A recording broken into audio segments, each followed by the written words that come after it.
الحمد لله رب العالمين والصلاة والسلام على سيد الأنبياء والمرسلين محمد وآله وصحبه وأزواجه ومن تبعهم ومن دعا بدعوة إلى يوم الدين۔ تمام تعریفیں اللہ رب العزت کے لیے ہیں جو ہم سب کا سارے عالموں کا رب ہے، بڑا مہربان نہایت رحم والا ہے۔ درود و صلاۃ و سلام و سید الانبیاء خاتم النبیین رحمت للعالمین سیدنا محمد رسول اللہ صلی اللہ علیہ وسلم پر، آپ کے اہل بیت اعظام صحابہ کرام، آپ کی جو اتباع کریں، آپ کی اتباع کی طرف بلائیں ان سب پر۔ محترم معزز اسٹیج پر تشریف فرما علماء کرام، خاص طور پر حضرت مولانا سفیان صاحب مدد اللہ العالی اور تمام حضرات، میں ان تمام ہستیوں کے نام لینے سے بھی قاصر ہوں، اور تمام معززین، آپ سب جو میرے سامنے مجھے عزت بخش رہے ہیں کہ مجھے یہاں بلا کر آپ نے ایک عزت افزائی فرمائی ہے، میں اس کا شکر گزار ہوں۔ محترم حاضرین، ابھی مولانا خورشید صاحب مدد اللہ العالی جو کچھ فرما رہے تھے وہ بہت کافی ہے اگر اس پر ہم سب لوگ سمجھ کر عمل شروع کر دیں۔ سچی بات یہ ہے کہ اس امت کا رشتہ علم سے، آپ نے تو عالم ارواح میں جو خطاب کیا تھا، اللہ رب العزت نے سب کو پیدا فرما کر وہ ذکر فرمایا۔ کیونکہ میں طالب علم ہوں تو میں عرض کر رہا ہوں کہ جو سب سے پہلی وحی نازل ہوئی ہے اس میں بھی یہی پہلا حکم تھا کہ پڑھو، اپنے رب کے نام سے پڑھو۔ بسم اللہ الرحمن الرحیم، اقرأ بسم ربک الذی خلق، اپنے رب کے نام سے پڑھو جس نے ایک لوتھڑے سے پیدا فرمایا ہے۔ اگر رب کے نام سے تعلیم نہ ہوگی تو وہ ایک مہذب معاشرہ جسے ہم یورپ کے نام سے جانتے ہیں، دنیا کے وہ مہذب ممالک جو اپنے آپ کو، جو چھینک آتی ہے تو برابر والے سے معافی مانگتے ہیں، سوری چھینک آ گئی، وہ آج کارگو میں بھر بھر کر، شپوں میں بھر بھر کر ان معصوم مظلوم نہتے فلسطینیوں کے بچوں کو قتل کرنے کے لیے اسلحے بیچ رہے ہیں، کیونکہ تعلیم حاصل کی رب کے نام سے نہیں کی تو ظالم بنے ہوئے۔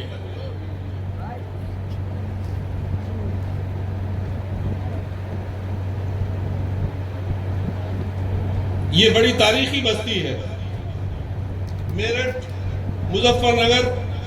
اور دارالعلوم دیوبند کی جو جگہ سہارنپور، یہ وہ تاریخی بستیاں ہیں۔ مجھے ان بستیوں میں آ کر امیر شکیب ارسلان کے وہ قول یاد آئے جب وہ کابل اور قندھار کی بستیوں سے گزرے تھے اور خلافت کا سورج غروب ہو رہا تھا، تو سینے پر ہاتھ مار کر انہوں نے یہ کہا تھا، اگر اسلام کے اوپر کوئی وقت مشکل آئے گا تو مجھے اللہ کی ذات سے امید ہے کہ یہاں سے اسلام ہرگز نہیں نکلے گا۔ آج ملک کو ضرورت ہے، آج ملک کی پیاس ہے، آج ملک کی روح کی آواز ہے کہ رحمت للعالمین کے امتیوں، ساری انسانیت آپ کی امت ہے، ہندو اور مسلمان کوئی فرق نہیں ہے، ایک کردار کا فرق ہے، اپنے کردار سے واضح کرو، رحمت للعالمین کی مکی دور زندگی کا نمونہ پیش کر کے دکھا دو۔ ابھی ایک جگہ جانے کے بعد عجیب ماحول تھا، میں نے وہ اپنے ضلع کی مثال پیش کی۔ جتنا پیسہ مسلمانوں کا آپس میں لڑائی پر پولیس کو رشوت میں دیا جاتا ہے، عدالتوں میں خرچ ہوتا ہے، وکلا کو دیا جاتا ہے، اتنا پیسہ اگر بچوں اور بچوں کی تعلیم پر خرچ ہو جائے تو جہالت مٹ جائے گی۔ پھر کیا ہے؟ بڑی تاریخی بستی ہے، سے اٹھا تھا، یہاں کے جیانوں نے، یہاں کے ہندو مسلمانوں نے مل کر باہری طاقتوں کو اور ملک کو یہ پیغام دیا تھا کہ ہم ایک ہیں، ہم ہندوستانی ہیں اور ہم غیروں کے تسلط اور قبضے کو برداشت نہیں کر سکتے۔ آج انگریز جا چکے ہیں، کافی دن ہو گئے، 75 سال ہو گئے، مگر ان کے چھوڑے ہوئے کچھ لوگ ایسے ہیں جو آج بھی ملک کی ہزاروں ہزار کروڑ روپے یہاں سے غریب ممالک سے، ہم جیسے ہمارا ملک یہاں کے پیسے اکٹھے کر کے وہاں کے بینکوں میں بھیج رہے ہیں، انہی کے لیے تو کام کر رہے ہیں۔ اگر وہ پیسہ ہندو مسلمانوں کی تعلیم پر خرچ ہو، اگر وہ پیسہ صحت کے امور پر خرچ ہو تو کتنا اس سے؟ تو میرے عزیزوں، یہ علماء کرام کی بستیاں ہیں، یہاں سے لے کر بہت دور تک سارے اضلاع، ایسے ایسے نامور علماء کرام جنہوں نے ملک کی ہر نازک موڑ پر رہنمائی کی تھی، اگر آج بھی وہ ہمت کر کے اور اس بستی اس ظرفی کے ساتھ جو ان کے اکابرین کا تھا، اس پیغام کو لے کر گلی اور کوچے میں اٹھے اور تمام برادر وطن کو سینے سے لگائیں، تو یہ ملک محبت کا پیاسا ہے۔ میں ابھی ہم لوگ بھائی علی عادل صاحب اور ذکر کر رہے تھے کہ اس ملک کی خوبصورتی دیکھیے، ایک پارٹی کا سربراہ ایک امام پر اعتماد کرتا ہے اور کوئی اس کی پہلے سے کوئی تیاری نہیں ہوتی، صرف یہ کہ ایک مسجد کا امام ہے، یہ جھوٹ نہیں بولیں گے، یہ کسی کو دھوکہ نہیں دیں گے، اپنے ضلع کے ہندو مسلمانوں کو ملا کر بات کریں گے، وہ ان کو آمادہ کرتا ہے کہ آپ آئیے، اور پھر سب لوگ اسے جتاتے اور وہ پارلیمنٹ میں اپنے حق کی بات رکھتا ہے۔ میں بھی ذکر کر رہا تھا کہ اگر مصر میں ہوتا تو مرسی کی طرح پھانسی دے دی گئی ہوتی، اگر الجزائر میں ہوتا تو قید کر دیا جاتا، اور سعودی میں ہوتا تو جیسے امام حرم کو کھینچ کر کے جیل میں ڈالا گیا تو آج جیل میں ڈال دیا گیا ہوتا۔ لیکن قربان جائیے اس ملک کی اس خصوصیت اور خوشبو پر جو آج بھی انسانیت اور محبت کے لیے ویلکم کر رہی ہے، استقبال کر رہی ہے۔ یہ ہمارے بزرگوں کو انہوں نے استقبال کیا، ہمارے بزرگوں نے ان کو سمان اور عزت دی، اور بھائی چارے کا وہ پیغام کہ پہلی 1817 کی لڑائی، 1845 کی لڑائی، 1857 کی لڑائی، 1947 کی لڑائی، سب ہندو مسلمانوں نے ساتھ مل کر لڑی، اور اتنا بڑا ملک، لیکن تنگ نظریوں کے باعث ملک بٹا۔ لیکن آج پھر اس بات کی ضرورت ہے کہ دلوں کے اندر وسعت پیدا کی جائے، جو حضرت فرما رہے تھے ابھی